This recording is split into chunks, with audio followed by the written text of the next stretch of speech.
شیخ مہدی الفاسی مطالع المسرات شرح دلائل الخیرات میں لکھتے ہیں، حضور کا ذکر سن کر جس شخص کے کلیجے میں ٹھنڈ نہیں پڑتی، اس کے سینے میں دھڑکنے والا دل کسی مومن کا دل ہی نہیں ہے۔ یہ ہو ہی نہیں سکتا کہ حضور کا ذکر ہو اور قرار نہ پہنچے۔ لوگ پوچھتے ہیں کہاں لکھا ہے؟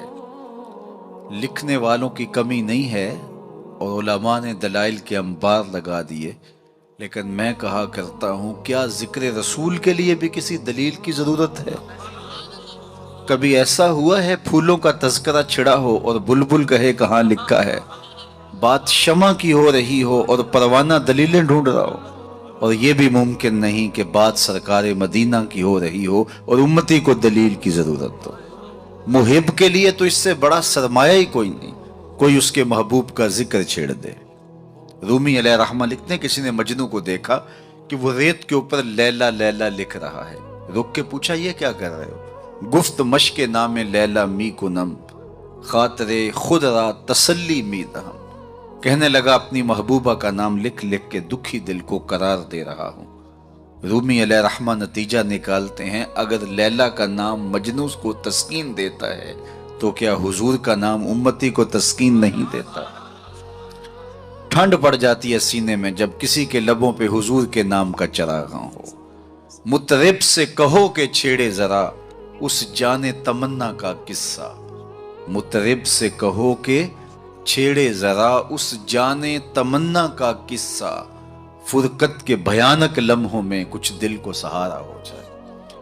آج کی اس خوبصورت مجلس کا عنوان آپ نے رکھا محبت رسول صلی اللہ علیہ وسلم۔ محبت ایک عنوان ہی ایسا ہے جب کسی کے لبوں پہ لفظ محبت آئے تو روح تک کی پیاس بجھتی ہے۔ محبت ایک داعیہ ہے جو کسی کے لیے بے تابیاں پیدا کرتا ہے، تڑپ پیدا کرتا ہے۔ کوئی دل محبت سے خالی نہیں ہو سکتا۔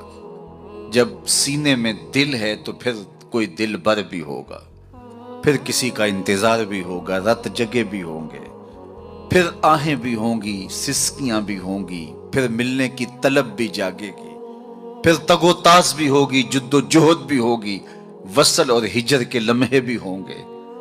اور یہ ہو نہیں سکتا کہ دھڑکتا ہوا دل سینے میں ہو تو اس میں محبت نہ ہو۔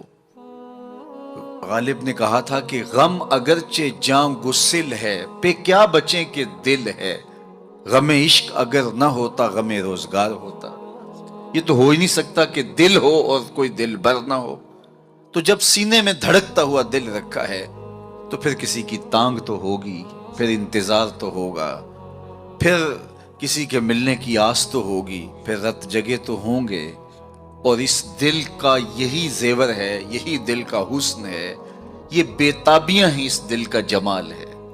اقبال نے کہا قید میں پہنچا تو حاصل مجھ کو آزادی ہوئی، دل کے لٹ جانے سے اس گھر کی آبادی ہوئی۔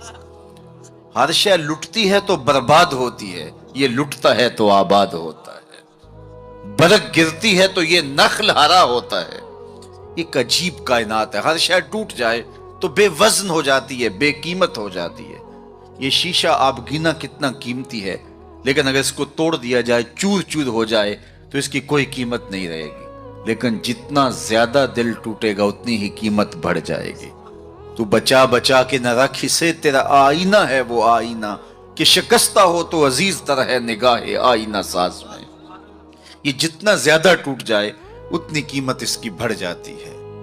تو یہ طے شدہ ہے کہ جب سینے میں دل ہے تو پھر کوئی دل بر بھی ہوگا۔ اب کسی سے ہم محبت کرنے پہ مجبور ہیں۔ کیوں مجبور ہیں؟ اس لیے کہ ہمارے سینے میں دل رکھا ہوا ہے۔ جب دل ہے تو پھر دل بر کی بھی تلاش ہوگی۔ اب کسی سے محبت ہم کرتے کیوں ہیں؟ اس کی بھی تو کوئی وجوہات ہوتی ہیں، کسی سے محبت کیوں کی جاتی ہے؟ عمومی طور پہ کسی سے محبت اس لیے کی جاتی ہے کہ اس کا ہمارے ذمے کوئی احسان ہے، تو ہم محبت کرتے ہیں کہ اس نے ہمیں مشکل وقت میں ہمارے کام آیا تھا، تو اس کے لیے جذبات محبت پیدا ہو جاتے ہیں۔ اگر کسی سے محبت اس لیے کی جاتی ہے کہ اس کا کوئی احسان ہے ہمارے ذمے، تو پھر آؤ حضور سے محبت کریں۔ اس لیے کہ ہم اپنے وجود میں بھی ان کے محتاج ہیں۔ اگر وہ جلوہ گر نہ ہوتے تو کائنات کو خلعت وجود ہی نہ ملتا، محمد نہ ہوتے تو اے بندہ پرور خدا خود ہی ہوتا، خدا ہی نہ ہوتی۔ یہ کائنات کو تعین نصیب نہ ہوا ہوتا اگر حضور تشریف نہ لاتے، کائنات کو وجود ہی نہ بخشا جاتا اگر حضور جلوہ گر نہ ہوتے۔ اقبال کا لہجہ بھی دیکھ لیجئے، ہو نہ یہ پھول تو بلبل کا ترنم بھی نہ ہو، چمنے دہر میں کلیوں کا تبسم بھی نہ ہو، نہ ہو یہ ساقی تو پھر میں بھی نہ ہو، خم بھی نہ ہو، بزم توحید بھی دنیا میں نہ ہو، تم بھی نہ ہو۔ خیمہ افلاک کا استادہ اسی نام سے ہے، نبض ہستی تب شامادہ اسی نام سے ہے۔ کسی سے اس لیے پیار کیا جاتا ہے کہ وہ ہم سے پیار کرتا ہے، تو پیار کے بدلے میں پھر پیار کیا جاتا ہے۔ یہ ایک داعیہ ہے کسی سے پیار کرنے کا۔ اور اگر آپ کسی سے اس لیے پیار کرتے ہیں کہ وہ ہم سے پیار کرتا ہے، تو غارِ سجدہ کے نوکیلے پتھروں پر پیشانی رکھ کے تمہارے لیے کون آنسو بہاتا رہا؟ دنیا پہ جلوہ گر ہوتے ہوئے اس امت کی بخشش کی دعائیں کون کرتا رہا؟ حضرت فضل بن عباس کہتے ہیں، میں وہ آخری شخص تھا جس نے حضور علیہ السلام کو لحد میں اتارا، تو میں نے کفن کی تنیاں کھولی اور میرے دل میں آرزو پیدا ہوئی کہ میں چہرہ انور کی زیارت تو کر لوں۔ جب میں نے تھوڑا سا کفن کو سرکایا تو لب ہل رہے تھے۔ مجھے شوق ہوا کہ میں سنوں اس موقع پہ کیا کہہ رہے ہیں، تو میں نے اپنے کان کو حضور کے ہونٹوں کے قریب کیا تو آواز آ رہی تھی، رب ہب لی امتی، اللہ میری امت کا معاملہ میرے ہاتھوں میں ہی دے دے۔ اللہ اکبر۔ اگر کسی سے اس لیے محبت کی جاتی ہے کہ وہ صاحب کمال ہے، مختلف ہیروز سے، دنیا کے دانشوروں سے، بڑے لوگوں سے آپ اس لیے محبت کرتے ہیں کہ وہ صاحب کمال ہوتے ہیں۔ اگر یہ داعیہ ہے کسی سے محبت کرنے کا تو پھر اس سے محبت کیجئے۔ بالغ العلا بکمالہ، جس کے کمال کو کائنات کی کوئی شے چھو ہی نہیں سکتی، عقل انسانی بھی وہاں بے بس ہے۔ میرے امام بولے، خرد سے کہہ دو کہ سر جھکا لے، خرد سے کہہ دو کہ سر جھکا لے، گماں سے گزرے گزرنے والے، یہاں خود پڑے ہیں جہت کو لالے، کوئی کیا بتائے کدھر گئے تھے، سراغ عین و متا کہاں تھا، نشان کیف و الا کہاں تھا، نہ کوئی ساتھی نہ کوئی راہی، نہ سنگ منزل نہ مرحلے تھے، کمان امکان کے جھوٹے نکتوں تم اول آخر کے پھیر میں ہو، محیط کی چال سے پوچھو کدھر سے آئے کدھر گئے تھے، کوئی حد ہے ان کے عروج کی، بلغ العلا بکمال۔ اگر کسی سے اس لیے پیار کیا جاتا ہے کہ وہ صاحب کمال ہے، تو میرے محبوب کے کمال عظمتوں کو دیکھو، یہاں تو جبریل بھی ہاتھ باندھ کے کھڑا ہے اور حضور اوپر جا رہے ہیں۔ حضرت ابو الحسن رفاعی کہتے ہیں، میں نے ایک دن روحانی طور پہ پرواز کی، عالی مرتبت علماء سے پوچھئے روح پرواز کر سکتی ہے، میری روح زنگ آلود ہو تو میں پاک لوگوں کی روح پر اپنی روح کو قیاس نہ کروں اور اس حقیقت کا انکار نہ کر دوں۔ روحیں آپ دیکھتے ہیں خواب میں کہاں سے کہاں پہنچ جاتی ہیں، تو روحوں کی پرواز ممکن ہے۔ تو وہ کہتے ہیں کہ میں 7 لاکھ عرش عبور کر گیا، میری روح نے اتنی پرواز کی۔ آواز آئی کہ کہاں جا رہے ہو؟ تو میں نے کہا مالک، معراج کی شب جس عرش کی چھاتی پہ محبوب کے قدم لگے تھے، میں اس عرش کو دیکھنے کے شوق میں آیا ہوں۔ نہ سفر بشرط معال ہے، نہ طلب بقید سوال ہے، فقط ایک سیری ذوق کو میں بھٹک رہا ہوں کہاں کہاں، میرے دل کی یہ خلوتیں کئی بار سج کے اجڑ گئیں، مجھے بارہا یہ گما ہوا تم آ رہے ہو کشاں کشاں۔ کہا میں تو سچ کی تلاش میں نکلا ہوں۔ تو پھر آواز آئی، ارجع لا وصول لک، ابو الحسن پلٹ جاؤ، تم کروڑوں سال بھی پرواز کرو، جس عرش کی چھاتی پہ محبوب کے قدم لگے تھے وہاں تمہارا خیال بھی نہیں پہنچ سکتا۔ جس نبی کے قدم اتنے اونچے ہیں اس نبی کا سر کتنا اونچا ہوگا۔ کوئی حد ہے ان کے عروج کی، بالغ العلا بے۔ مولوی کا تو دماغ خراب ہو گیا کہ ترازو لے کے تولنے بیٹھ گیا، اسے تولنے لگا جو تولا نہیں جا سکتا۔ یار سونار کے چھوٹے سے ترازو پہ رتی ماشے کا حساب تو کیا جا سکتا ہے، لیکن منو ٹانوں کا حساب تو نہیں آ سکتا۔ عقل کے ترازو پہ تولنے کا شوق آ جائے تو میں آپ کو تول لوں، آپ مجھے تول لیں۔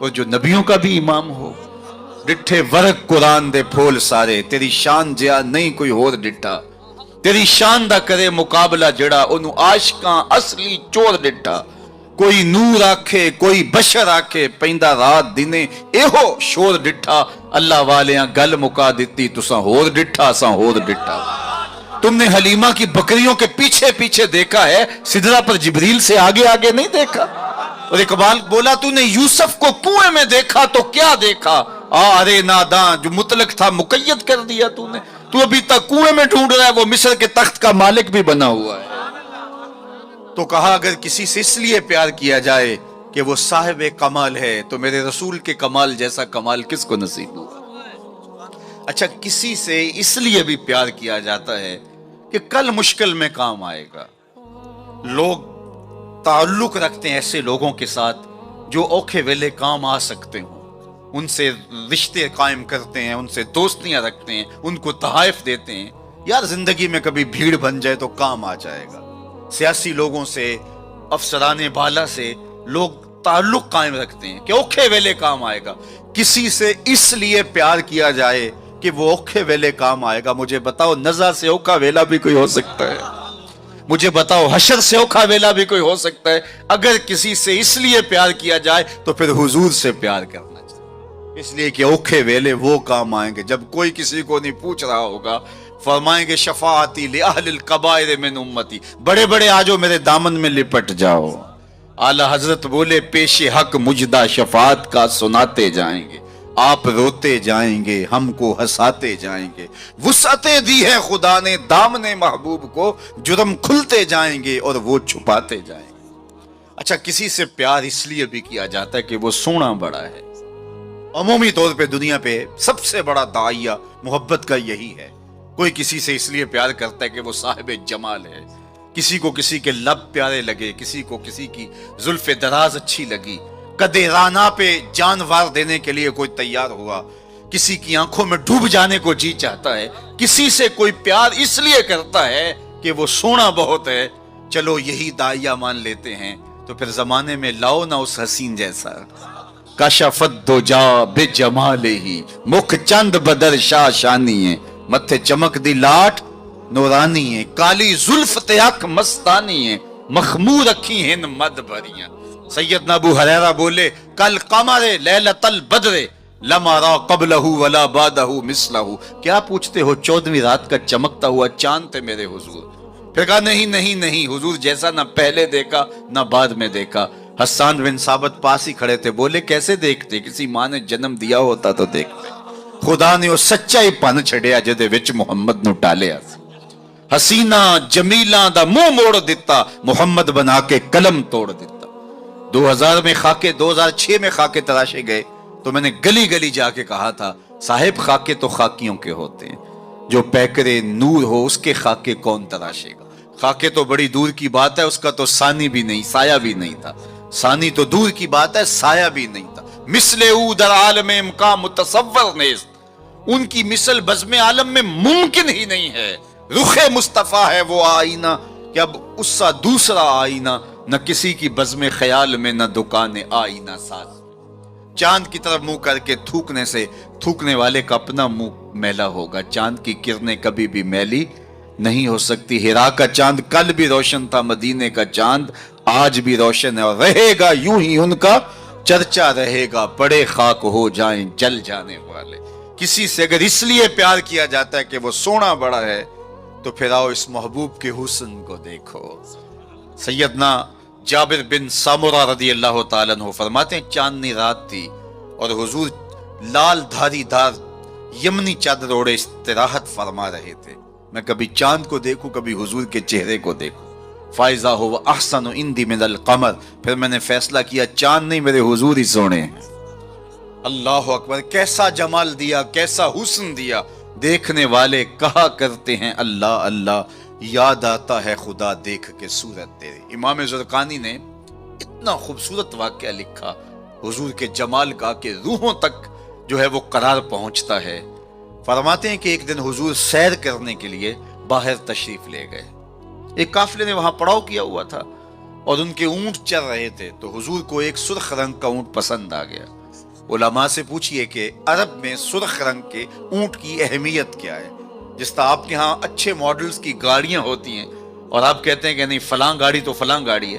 تو ان کے زمانے میں سرخ رنگ کا اونٹ تو ایک نشان تھا عزت کا. تو سرخ رنگ کا ایک اونٹ حضور کو آیا پسند. تو قافلے والوں سے پوچھا بیچتے ہو؟ انہوں نے بیچنا تھا یا نہیں. حضور نے پوچھا تو کہا جی بیچتے ہیں. میرے شیخ کہتے ہیں میں دل ویچا میں جگر ویچا جے پیارا محمد آ جاوے. نہیں میں اپنا سارا گھر ویچا جے پیارا محمد آ جاوے. انہوں نے کہا جی بیچتے ہیں. کتنے کا؟ اتنے کا سودا طے ہو گیا. کہا میں تاجرانہ غرض سے تو آیا نہیں تھا کہ قیمت ساتھ لے کے آتا. میں تو آیا تھا سیر کے لیے. اچانک تمہارا اونٹ پسند آ گیا. اگر تم میرے پہ اعتبار کرو تو اونٹ دے دو اور میں اپنے شہر جا کے اس کی قیمت بیچ دیتا ہوں. انہوں نے کہا کوئی اعتراض نہیں. حضور نے اونٹ پکڑا چل دیے. جب تک حضور جاتے دکھائی دیتے رہے وہ دیکھتے رہے. اور جب حضور نظروں سے اوجھل ہو گئے تو دلوں پہ ہاتھ رکھ کے کھڑے ہو گئے. پھر تھوڑی دیر کے بعد سکتے سے باہر آئے اور ایک دوسرے سے پوچھنے لگے کہ یار تم جانتے ہو اسے؟ جب کسی کو نقد سودا دیا جائے تو عطا پتہ نہیں پوچھا جاتا, اور جب ادھار دیا جائے یا تو آپ اسے جانتے ہوتے ہیں یا پھر درمیان میں کوئی ضامن ہوتا ہے یا وہ چیز کوئی گروی رکھتا ہے. کہا ایک شخص آیا اونٹ لے گیا, تم میں سے اسے جانتا بھی کوئی نہیں ہے.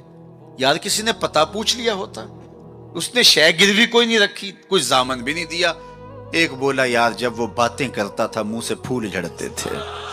اذا تکلم رؤیا کالنور یخرج من بین ثنایاہ, میں تو وہی دیکھتا رہ گیا. دوسرا بولا کہ یار جب وہ مسکراتا تھا نا سامنے والے پہاڑوں پہ عکس پڑتا تھا. اذا ضحک کاد یتلالع فی الجدر.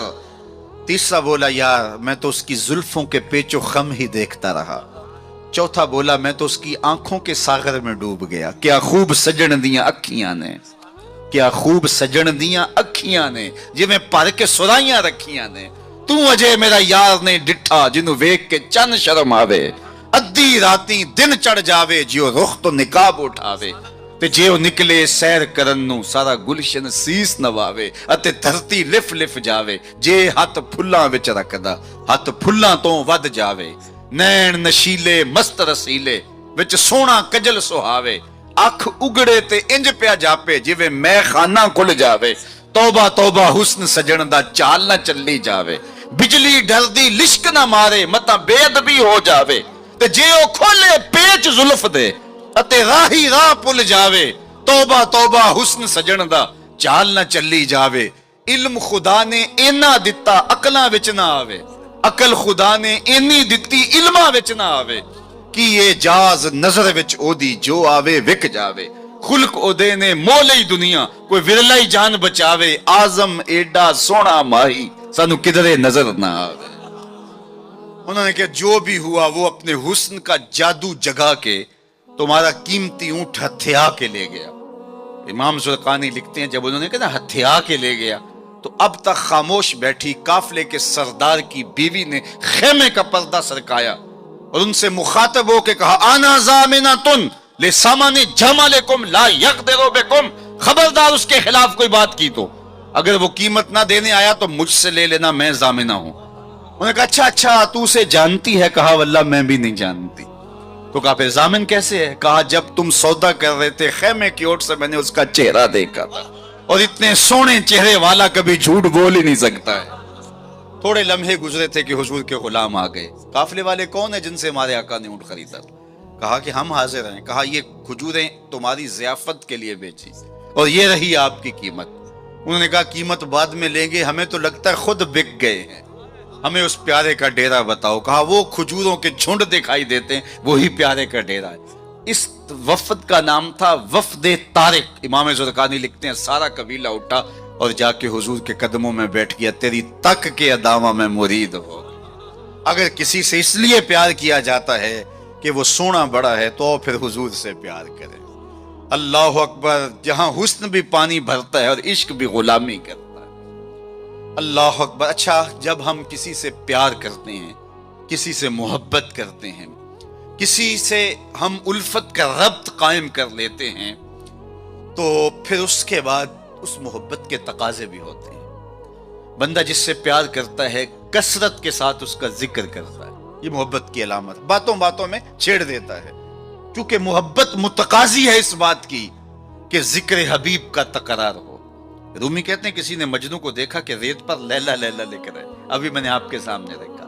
تو کہا یہ کیا کر رہے ہو؟ کہا محبوب کے نام کی مشق کر کے اپنے دل کو قرار دے رہا ہوں، تو محبوب کے ذکر کا تکرار دل کی تسکین کا سامان ہے۔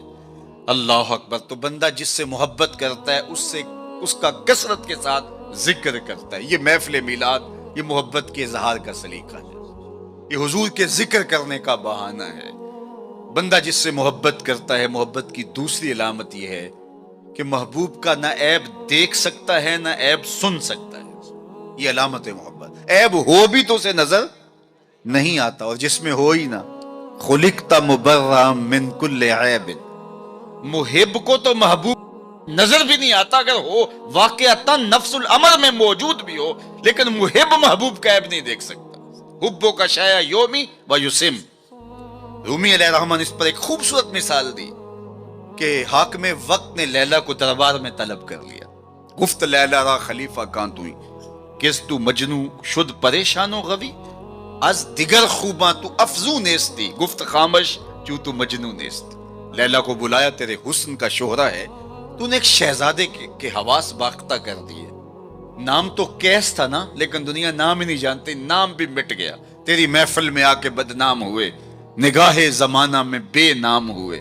تو نے وعدہ کیا تھا بچھڑیں گے نہ ہم، تیرے ہی ہاتھوں سے نیلام ہوئے۔ نام مٹ گیا، تشخص مٹ گیا، لوگ مجنون کہہ کے پکارتے ہیں۔ شہزادہ تھا، تو نے اس کے ہوش باختہ کر دیے۔ کون سا جادو ہے تیرے حسن میں؟ از دیگر خوباں تو افزون نیستی، باقی عورتوں سے تو کوئی انوکھی توڑی ہے، تیرے سے زیادہ تو میری لونڈیاں ہنسی ہیں۔ تو جو لیلا نے جواب دیا وہ دو لفظ تھا، سن لیجئے۔ گفت خامش، لیلا بولی بادشاہ چپ کر جا، چوں تو مجنو نیستی، تیری آنکھ مجنو والی تھوڑی ہے کہ تجھے میرے اندر حسن نظر آئے۔ دیدائے مجنو اگر بودے تورا، از دو عالم بے خطر بودے تورا، کاش تیری آنکھ مجنو والی ہوتی پھر تو مجھے دیکھتا۔ تو ہوش دارو لیک مجنو بے خودست، در طریق عشق بیداری بدست۔ تو ہوش والا ہے اور مجنو ہوش کو چھٹی دے کے آیا ہے۔ اس کوچے میں ہوش کے ڈالر نہیں چلتے، اس کوچے کے اندر محبت کی کرنسی چلتی ہے۔ اس لیے کہا کہ تجھے میرے اندر کوئی کمال نظر نہیں آئے گا۔ رومی یہاں کیا کمال کی بات کہی، کہا اگر لیلا کو دیکھنا ہو تو مجنو کی آنکھ چاہیے، اور مصطفیٰ کریم کو دیکھنا ہو تو ابو بکر کی آنکھ چاہیے۔ مانائے حرفم کنی تحقیق اگر، بنگری با دیدائے صدیق اگر، قوت قلب و جگر گردت نبی، از خدا محبوب تر گردت نبی۔ کہا اگر وہ نگاہ مل جائے تو جدھر دیکھو گے جلوے نبی کے ہی نظر آئیں گے۔ اللہ اکبر۔ تو بندہ جس سے محبت کرتا ہے اس کے عیب نہ دیکھ سکتا ہے، اس کے عیب نہ سن سکتا ہے، لیکن جن سے ہم پیار کرتے ہیں ان میں تو عیب ہے ہی نہیں۔ خلقت مبرأ من کل عیب، وہ کمال حسن حضور ہے کہ گمان نقص جہاں نہیں۔ نقص تو دور کی بات ہے، یہاں نقص کا گمان ہی نہیں۔ یہی پھول خار سے دور ہے، یہی شمع ہے کہ دھواں نہیں۔ ہر پھول کے ساتھ کانٹا ضرور ہوتا ہے، لیکن حسن رسول وہ پھول ہے جس کے ساتھ کانٹا نہیں ہے، وہ شمع ہے جس کے ساتھ دھواں نہیں ہے۔ تو بندہ جس سے پیار کرتا ہے اس میں عیب نہیں دیکھ پاتا۔ اچھا، محبت کی علامت یہ ہے، بندہ جس سے پیار کرتا ہے، جس سے محبت کا ربط اور رشتہ رکھتا ہے، اس کی اطاعت کرتا ہے، اس کی بات مانتا ہے۔ یہ محبت کا بہت بڑا نشان ہے، بہت بڑی علامت ہے کہ بندہ جس سے پیار کرتا ہے وہ اس کی ایک ایک بات پہ قربان اور فدا ہو جاتا ہے۔ اس کا حکم ہو اور محب نہ مانے تو اس کی محبت ناقص ہے۔ میں اور آپ ذرا اپنے اندر اتر کر کے دیکھیں، ہمارا طرز زندگی کیا ایسا ہے کہ ہم اپنے آقا کی ہر بات مانتے ہیں؟ صحابہ کی زندگیاں دیکھ لیجئے، انہوں نے ادب کی بھی انتہا کر دی اور تعمیل حکم کی بھی انتہا کر دی۔ یار حضور کا کہنا اور ارشاد کرنا تو بڑی بات ہے، انہوں نے صرف حضور کا چہرہ دیکھا اور منشا سمجھی، بس زندگی گزار دی۔ اللہ اکبر۔ حضرت انس بن مالک کو کسی نے دیکھا کہ شوربے سے کدو کے ٹکڑے نکال کے کھا رہے ہیں۔ کسی نے پوچھا یہ کیا کر رہے ہو؟ کہا مجھے نہیں پتا، ایک دن میں نے حضور کو کرتے دیکھا تھا۔ مدینے کی ایک گلی سے حضور گزر رہے ہیں تو ایک ایسا مکان بن رہا تھا جس طرز کی تعمیر کو حضور پسند نہیں کرتے تھے۔ تو کسی سے پوچھا کہ یہ کس کا ہے؟ کہا فلاں انصاری کا۔ کچھ نہیں کہا حضور نے، چلے گئے۔ کسی نے اس انصاری کو بتایا کہ حضور گزرے تھے، تیرا مکان دیکھا تھا، لیکن چہرے پر پسندیدگی کے آثار نہیں آئے، حضور خوش نہیں ہوئے۔ اس نے کہا اچھا، کہا ہاں میں ساتھ تھا۔ اس نے کدال پکڑا اور مکان کو زمین کے برابر کر دیا۔ 2-4 دن کے بعد میرے حضور کا دوبارہ گزر ہوا، ملبے کا ڈھیر پڑا دیکھا، کہا بلاؤ، اسے بلایا گیا، کہا میں گزرا تھا، تیرا مکان تھا، آج ملبے کا ڈھیر ہے، کدھر گیا مکان؟ عرض کی حضور میں نے گرا دیا۔ فرمایا کیوں؟ سنو سنو، فرمایا کیوں؟ عرض کی سنا تھا آپ کو پسند نہیں، سنا تھا آپ کو پسند نہیں، میں اور آپ سر سے لے کر پاؤں تک دیکھوں ہمارا کیا کیا حضور کو پسند ہے، اپنے طرز زندگی کو دیکھوں، اپنے کاروبار کو دیکھوں، اپنی معاشرت کو دیکھوں، اپنے عقیقے سے لے کے ولیمے تک طرز حیات کو دیکھوں، اپنی شادی بیاہ سے لے کے اپنے امور سیاست تک دیکھوں، ہمارا کیا کیا حضور کو پسند نہیں۔ محمد دی زیارت محمد دے رنگ وچ اے ٹھگ بازیاں جانے پیارا محمد، اگر ان سے ہم نے دعوی محبت کیا ہے تو اس کی دلیل فراہم کرنا ہوگی۔ میرے آقا کریم علیہ الصلوۃ والسلام تو کسی سے وعدہ کر لیتے ہیں کہ میں تیرے آنے تک کھڑا ہوں، اور وہ جا کے بھول جاتا ہے، اور حضور 3 دن تک کھڑے ہیں، قضائے حاجت کے لیے جاتے ہیں، پھر آ کے کھڑے ہو جاتے ہیں کہ میں نے وعدہ کیا تھا تیرے آنے تک کھڑا ہوں، وہ بھی نہیں آیا، 3 دن راتیں گزر جاتی ہیں۔ پھر وہ ایک دن اچانک گزرا تو دیکھا حضور کھڑے ہیں، تو یاد آ گیا اوہ یہ تو میرے سے وعدہ تھا، بڑا شرمندہ ہوا، شرمسار ہوا۔ اللہ اکبر، قریب آیا تو ڈر رہا تھا کہ مجھے کیا کہا جائے گا، لیکن صرف اتنا کہا تو نے مجھے مشقت میں ڈال دیا۔ قصور اس کا تھا، بھول وہ گیا، لیکن میرے حضور 3 دن تک کھڑے رہے ہیں، اور میں لوگوں کو خود ٹائم دیا کہ مجھے ملنے آنا، اس وقت گھر پہ ہوں گا، اور وہ دروازے پہ آ کے بیل دیتا ہے، اور میں بچے کو کہتا ہوں جاؤ کہہ دو ابو گھر پہ نہیں ہے۔ میں کیسا عاشق رسول ہوں، کیسے میں حضور کے عشق کا دعویٰ کرتا ہوں۔ اگر میرے سینے پہ حضور کے نام کا بیج لگا ہے اور میں دکان پہ بیٹھا ہوں تو گاہک کو تسلی ہونی چاہیے، اس کے سینے پہ حضور کے نام کا بیج لگا، یہ کم تول ہی نہیں سکتا، یہ عاشق رسول ہے۔ یہ سارا دن جو ہے وہ یوں بیٹھ کے چلا جائے گا، 2 نمبر مال نہیں بیچ سکتا، اس لیے کہ یہ عاشق رسول ہے۔ کوئی رشتہ کرنے آئے تمہارے گھر کے چھت پر میرے حضور کے نام کا جھنڈا لگا ہے، اسے کسی سے نہ پوچھنا پڑے کہ یہ کیسا شخص ہے، اسے پتا چل جائے یہ عاشق رسول ہے۔ میرے استاد فرمایا کرتے تھے صاحب کسی کو پوچھنا بھی نہ پڑے، تجھے بتانا بھی نہ پڑے، تمہارا طرز زندگی ایسا ہونا چاہیے، تم دور سے آ رہے ہو لوگ پہچان کے کہو وہ دیکھو آقا کا غلام آ رہا ہے۔ ہمارا طرز زندگی اتنا خوبصورت ہو، ہمارا انداز حیات اتنا خوبصورت ہو، چوں بنا میں مصطفیٰ خانم درود، از خجالت آب می گردد وجود، عشق می گوید کے محکوم غیر، سینہ تو از بتا مانند دیر، تا نداری از محمد رنگ و بو، بر زبان از درود خود میالہ نام ہو۔ کہا کہ جب تو حضور پہ درود پڑھتا ہے تو ذرا اپنے اندر بھی اتر کے دیکھ کس کا نام لے رہا ہے اور تیرے اپنا طرز حیات کیا ہے۔ یاری لا تو پاک نبی سنگ، اے پر پوری یاری، پھر درود قبول ہے تیرا لکھ نہ لو ایک واری۔ اور آپ کو ایک اور بات بتاؤں، جتنی بھی محبتیں ہیں وہ انسانوں کو توڑتی ہیں، حضور کی محبت آپس میں جوڑتی ہے۔ یہ باہمی محبت کا سبب اور ذریعہ ہے۔ اقتدار کی ایک کرسی ہے، 2 چاہنے والے، الیکشن ہو گیا، چونکہ محبوب مطلوب ایک ہے، چاہنے والے کئی، ایک کے 2 چاہنے والے رقیب کہلاتے ہیں نا۔ یہ تو میرا محبوب تھا، تم نے کیوں دیکھا، لڑائی تک نوبت جا پہنچی، قتل و غارت تک معاملہ جا پہنچا۔ ایک کے 2 چاہنے والے رقیب کہلاتے ہیں، اور یہاں ایک کے اربوں چاہنے والے آپس میں حبیب کہلاتے ہیں۔ چوں گلے صد برگ مارا بو یکیست، اقبال بولا چوں گلے صد برگ مارا بو یکیست، او کے جانے ای نظاموں او یکیست، مستے چشمے ساکیے بتہاستیم، در جہاں مثل مو می ناستیم، ہزاروں قومیں وجود میں آئیں، دہر میں خشک و تر کے رشتے سے، ہم نے بنیاد دوستی رکھی یاد خیر البشر کے رشتے سے۔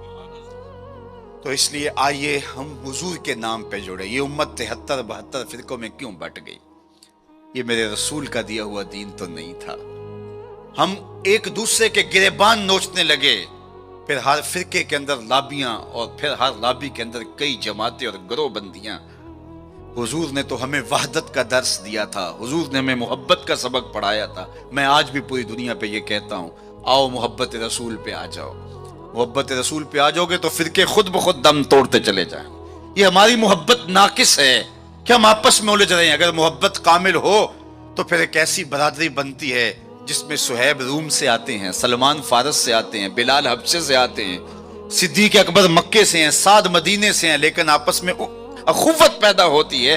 یہ بھائی چارے کی بنیاد اور ضمانت ہے۔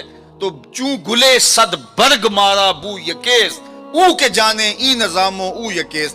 میرے استاد ایک شعر جھوم کے پڑھا کرتے تھے، اور آج میں وہ آپ کی نظر کر رہا ہوں، آپ کے ذوق کی تسکین کے لیے کہ محمد کی وساطت سے محبت تیری میری ہے۔ میں آپ کے شہر میں پہلی مرتبہ آیا ہوں، دارالسلام کا نام سنا تھا، یہاں ایک سنی کانفرنس کسی زمانے میں ہوئی تھی، سروں کا ہجوم تھا، محبتوں کی کیفیات تھی، مجھے شوق تھا کہ میں بھی اس بستی کے مکینوں کو دیکھ آؤں، لیکن آپ کی آنکھوں میں چمکتا ہوا پیار، پیشانیوں پہ لکھی ہوئی محبت۔ میرا تو آپ کا پہلا تعارف ہے، میری آپ کی برادری الگ ہے، میرا آپ کا کوئی کاروباری سانج نہیں ہے، لیکن آپ کے دل میں میرے لیے محبت اور میرے دل میں آپ کے لیے دعائیں، یہ رشتہ قائم کیسے ہوا؟ تو میرے استاد جھوم کے پڑھا کرتے تھے، محمد کی وساطت سے محبت تیری میری ہے، محبت اصل ہے ان کی، نہ تیری ہے نہ میری۔ تو یہ وہ بنیاد ہے محبت کی۔ اور ایک بات اور کروں کہ جتنی بھی محبتیں ہیں، وہ غالب نے کہا تھا نا، عشق نے غالب نکما کر دیا، ورنہ ہم بھی آدمی تھے کام کے۔ ایک وہ عشق بھی ہے جو اچھے بھلے انسان کا بیڑا غرق کر کے رکھ دیتا ہے، اور وہ منہ چھپاتا پھرتا ہے۔ وہ عشق نکما کر دیتا ہے، صلاحیتوں کو جو ہے وہ زائل کر دیتا ہے۔ ایک وہ عشق ہے، اور یہ وہ عشق ہے جو بلال کو پستیوں سے اٹھا کے کعبے کی چھت پہ کھڑا کر دیتا، یہ بندہ نواز عشق ہے۔ اور یہ بھی سنیے کہ جتنے بھی عشق ہیں ان کا انجام رسوائی ہوتا ہے۔ میں سویر سے لے کر شام تک سڑکوں پہ سفر پہ ہوں، کل شیخو پورے تھا، پھر آج دھوبی گھاٹ، تو اب آپ کے پاس کل اگلی منزل، وہ کبھی کیا کسی نے کہا، کبھی عرش پر کبھی فرش پر، کبھی ان کے در کبھی در بدر، غم عاشقی تیرا شکریہ میں کہاں کہاں سے گزر گیا۔ میں ایک دن سیالکوٹ سے واپس آ رہا تھا، تو راستے میں ایک جھونپڑا بنایا تھا کسی ملنگ نے، تو اس کے اوپر لکھا تھا سڑکوں والی سرکار۔ تو میں نے اپنے ساتھی سے کہا کہ یہ تو کنارے والی سرکار ہے، سڑکوں والی سرکار تو ہم ہیں کہ سویر سے لے کر شام تک سڑکوں پہ ہی رہتے ہیں۔ تو جو بندہ سڑکوں پہ رہے تو اس کے تجربات بھی فزوں تر ہوتے ہیں۔ تو آپ نے گاڑیوں کے پیچھے لکھے جملے لکھے پڑھے ہوں گے، میں تو روز ان مراحل سے گزرتا ہوں، کبھی کسی ٹرک کے پیچھے کچھ لکھا ہے، وہ لکھنے والے کے، اس ڈرائیور کے نفسیات کا خلاصہ ہوتا ہے۔ تو کئی جملے تڑپا دیتے ہیں، کئی رلا دیتے ہیں، کوئی ایسے جملے ہوتے ہیں کہ پھر ہنسی نہیں تھمتی، اور کچھ ایسے جملے بھی ہوتے ہیں کہ جو ہے وہ لفظ سل جاتے ہیں۔ ایک جملہ آپ نے بھی پڑھا ہوگا اور بار بار پڑھا ہوگا، صنم بے وفا۔ تو میں اپنے دوستوں کو پوچھتا ہوں یہ بتاؤ کیا لکھا ہے، تو وہ کہتے ہیں جناب آپ بھی تو پڑھ رہے ہیں۔ میں نے کہا اس کا مطلب کیا؟ کہتے ہیں جناب آپ بتا دیجئے۔ میں نے کہا یہ تحریری احتجاج ہے، کسی نے کسی سے پیار کیا ہوگا اور بے وفائی لیے آج اپنی بھڑاس نکال رہا ہے، غصہ نکال رہا ہے۔ تو میں کہا صاحب تو نے پیار اس سے کیا جس نے بے وفائی کی، آ تجھے اس چوکھٹ پہ لے چلوں۔ جو ہاتھ پکڑتے ہیں تو حشر کے دن بھی نہیں چھوڑتے۔ تو محبت کا ربط ان سے قائم کیجئے، محبت کا رشتہ ان سے قائم کیجئے جو تمہارے لیے عزت کا باعث ہے۔ تم محبوب کا نام نہیں چھپاتے رہو گے، بلکہ تمہارے لیے قرار جاں ہے، تمہارے لیے تسکین جاں ہے ان کا نام، اور ان کا ذکر تمہارے لیے راحتوں کا سما۔ تو ان کا ذکر راحتوں کا سما اور تسکین اور قرار کا ذریعہ بن جائے گا۔